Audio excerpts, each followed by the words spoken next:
नमस्कार दोस्तों, आपका स्वागत है हमारे YouTube चैनल GRV न्यूज़ में। जैसा कि आप सभी लोग जानते हैं कि इस चैनल पर देश दुनिया की 10 बड़ी और महत्वपूर्ण खबरों की अपडेट सबसे पहले आती है। इसी के साथ चलते हैं सबसे पहली बड़ी खबर की ओर। प्रधानमंत्री नरेंद्र मोदी 28 दिसंबर को देश की पहली स्वचालित मेट्रो सेवा को दिखाएंगे हरी झंडी। प्रधानमंत्री नरेंद्र मोदी 28 दिसंबर को देश की पहली पूरी तरह स्वचालित ड्राइवर रहित मेट्रो रेल सेवा को हरी झंडी दिखाएंगे। यह मेट्रो सेवा मैजेंटा लाइन पर शुरू होगी और इसकी लंबाई 37 किमी होगी। इसी के साथ प्रधानमंत्री एयरपोर्ट एक्सप्रेसवे लाइन पर यात्रा के लिए पूरी तरह से परिचालित कॉमन मोबिलिटी कार्ड भी लॉन्च करेंगे।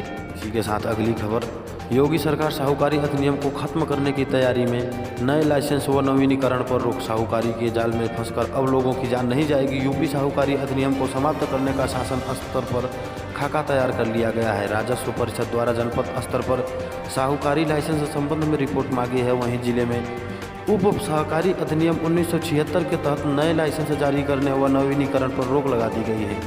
सूदखोरों के चक्कर में अक्सर लोग फंस जाते हैं। कई बार ये ब्याज देते देते कर्ज नहीं चुका पाते हैं। हालात यह हो जाते हैं कि सूदखोरों के जाल में फंसकर किसी ने आत्महत्या कर ली तो किसी ने कोई और घातक कदम उठा लिया है। अब ऐसा नहीं हो सकेगा। दरअसल प्रदेश सरकार ने साहूकारी व्यवस्था खत्म करने की तैयारी में तेज कर दी है।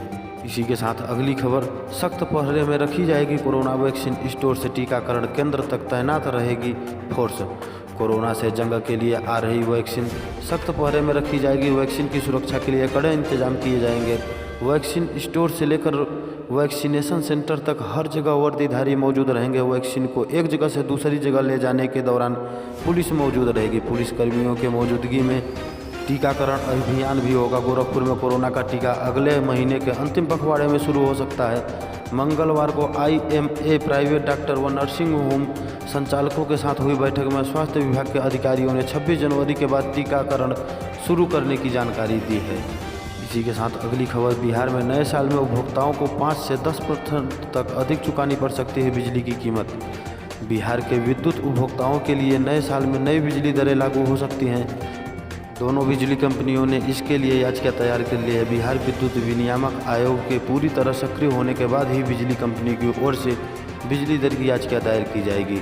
आयोग ने अभी अध्यक्ष और सदस्य पद पर राज्य सरकार की ओर से मनोनयन, लेकिन इनका अभी शपथ ग्रहण नहीं हो पाया है। तकनीकी कारणों से अध्यक्ष और सदस्य का शपथ ग्रहण राज्य भवन में विचाराधीन है। बिजली कंपनी के अधिकारियों के अनुसार इस महीने के अंतिम दिनों में कंपनी की ओर से बिजली दरों से संबंधित याचिका दायर कर दी जाएगी। बिजली की मौजूदा दरों में 5 से 10% की वृद्धि का प्रस्ताव है। हालांकि कंपनी के प्रस्ताव के बाद विनियामक आयोग की ओर से की जाने वाली जन सुनवाई के बाद ही नई दरें तय होंगी, जो 1 अप्रैल से प्रभावी होगी। कंपनी की ओर से दिया जाने वाला प्रस्ताव अनुदान रहित होगा। इसी के साथ अगली खबर, कर्नाटक में नहीं लगेगा नाइट कर्फ्यू। CM येदियुरप्पा ने वापस लिया आदेश। कर्नाटक सरकार ने रात में कर्फ्यू लगाने के आदेश को गुरुवार को वापस ले लिया है। ब्रिटेन में कोरोना वायरस के नए स्वरूप के मामलों के बाद एहतियाती कदम उठाते हुए कर्नाटक सरकार ने बृहस्पतिवार से 9 दिनों तक रात 11 बजे से सुबह 5 बजे तक कर्फ्यू लगाने का फैसला किया था।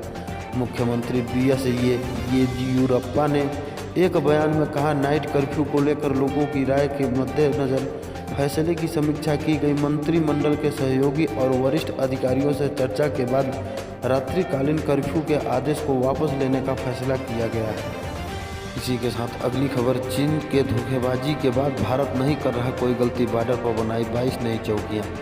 पूर्वी लद्दाख की वास्तविक नियंत्रण रेखा LAC पर महीनों से जारी चीन के साथ गतिरोध के चलते भारत अपनी सीमाओं को और मजबूत बनाने में लगातार लगा हुआ है। हाल ही में सशस्त्र सीमा बल SSB ने भारत भूटान सीमा के नज़दीकी 22 चौकियों का निर्माण किया है। ये सभी चौकियां सीमा से लगती प्रमुख जगहों पर बनाई गई हैं। इसके निर्माण के बाद अब SSB के पास समुद्री स्तर से 12,000 फीट की ऊंचाई पर बनी हुई कई महत्वपूर्ण चौकियां हो गई हैं। SSB को भारत भूटान तिब्बत की सीमा के पास तैनात किया गया है और जवान लगातार सीमा की सुरक्षा में लगे रहते हैं। खबर, कोरोना से ठीक हो चुके मरीजों को हो रहा रकवा, कई मामले आए सामने। गुजरात में कोरोना वायरस संक्रमण के मामलों में कमी आ रही है और इसके चलते प्राइवेट कोविड अस्पताल के करीब 80% तक बेड खाली हो चुके हैं।